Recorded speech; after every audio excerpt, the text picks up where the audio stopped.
AG ನ್ಯೂಸ್ಗೆ ಸ್ವಾಗತ. ಚಿತ್ರನಟ ಹಾಗೂ ನಿರ್ದೇಶಕ ಉಪೇಂದ್ರ ಅವರು ಉಡುಪಿ ಶ್ರೀ ಕೃಷ್ಣ ಮಠಕ್ಕೆ ಭೇಟಿ ಕೊಟ್ಟು ದೇವರ ದರ್ಶನ ಪಡೆದಿದ್ದಾರೆ. ಬಳಿಕ ಪರ್ಯಾಯ ಪುತ್ತಿಗೆ ಮಠಾಧೀಶ ಶ್ರೀ ಸುಗುಣೇಂದ್ರ ತೀರ್ಥ ಸ್ವಾಮೀಜಿ ಅವರೊಂದಿಗೆ ಉಪೇಂದ್ರ ಮಾತುಕತೆ ಮಾಡಿದ್ದಾರೆ.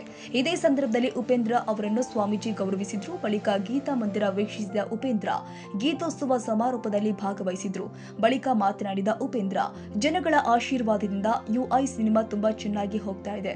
ರಜನಿಕಾಂತ್ ಜೊತೆ ನಡೆಸಿರುವ ಸಿನಿಮಾದ ಚಿತ್ರೀಕರಣ ನಡೀತಾ ಇದೆ. ಇನ್ನೊಂದು ಶೆಡ್ಯೂಲ್ ಇದೆ. ಫೆಬ್ರವರಿ, ಮಾರ್ಚ್, ಏಪ್ರಿಲ್ ವೇಳೆಗೆ ಚಿತ್ರ ಬಿಡುಗಡೆ ಆಗಬಹುದು ಎಂದಿದ್ದಾರೆ.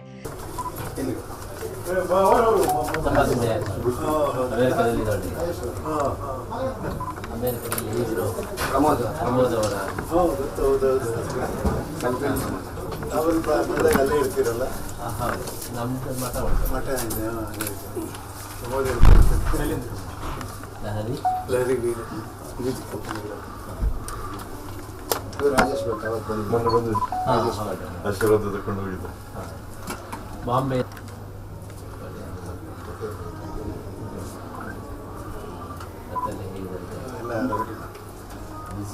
ಯುಐ ಅಂತ ಸಿನಿಮಾ ರಿಲೀಸ್ ಆಯ್ತು ಇವಾಗ, ಅದಕ್ಕೆ ಒಂದೆಲ್ಲ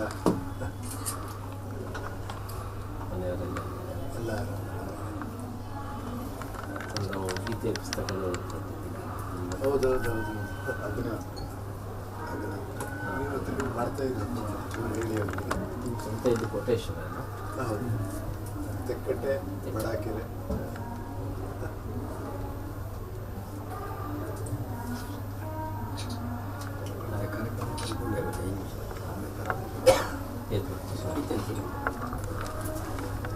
ಗಣೇಶ್ ಅಂತ ಪ್ರಾಜೆಕ್ಟ್ ಬರ್ತಾರೆ. ಇವತ್ತು 40 ದಿವಸದ ಕಾರ್ಯಕ್ರಮ ಗೀತೋತ್ಸವ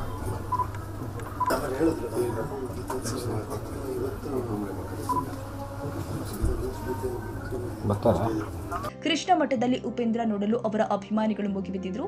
ಕೃಷ್ಣ ಮಠಕ್ಕೂ ಮುನ್ನ ಸಾಲಿಗ್ರಾಮ ದೇವಸ್ಥಾನಕ್ಕೆ ಉಪೇಂದ್ರ ಭೇಟಿ ಕೊಟ್ಟು ತಮ್ಮ ಕುಲದೇವರು ಆದ ಶ್ರೀ ಗುರು ನರಸಿಂಹ ದೇವರಿಗೆ ಪೂಜೆ ಸಲ್ಲಿಸಿದ್ರು. ಆಡಳಿತ ಮಂಡಳಿಯ ಅಧ್ಯಕ್ಷ ಡಾಕ್ಟರ್ ಕೆಎಸ್ ಕಾರಂತರು ಶ್ರೀದೇವರ ಪ್ರಸಾದ ನೀಡಿ ಗೌರವಿಸಿದ್ರು.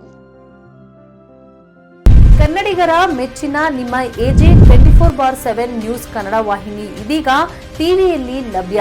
ವೇಳೆ ನೋಟಿಸ್ ಕೊಟ್ಟಿದ್ರೆ ವಾಪಸ್ ತಗೋತೀವಿ.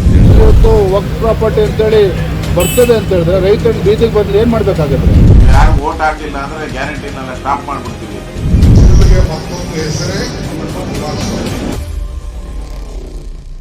ಕರ್ನಾಟಕ ಮತ್ತು ದೇಶ ವಿದೇಶ 360 ಡಿಗ್ರಿ ಸುದ್ದಿ ಹಾಗೂ ಉತ್ತರ ಕರ್ನಾಟಕ, ಬೆಳಗಾವಿ, ಬಾಗಲಕೋಟೆ, ಧಾರವಾಡ, ಹಾವೇರಿ, ಗದಗ, ಬಿಜಾಪುರ ಜಿಲ್ಲೆಯ ಕ್ಷಣ ಕ್ಷಣದ ವಿವರವನ್ನ ಪಡೆಯುವುದಕ್ಕೆ ಎಜೆ 24/7 ನ್ಯೂಸ್ ಕನ್ನಡ ವಾಹಿನಿಯನ್ನ ಲೈಕ್ ಮಾಡಿ, ವಿಡಿಯೋಗಳನ್ನ ಶೇರ್ ಮಾಡಿ, ಕಮೆಂಟ್ ಮಾಡುವ ಮೂಲಕ ನಮ್ಮ ವಾಹಿನಿಗೆ ಸಹಕಾರ ನೀಡಿ ಮತ್ತು ಚಾನೆಲ್ ಅನ್ನ ಸಬ್ಸ್ಕ್ರೈಬ್ ಮಾಡಿ. ಧನ್ಯವಾದಗಳು.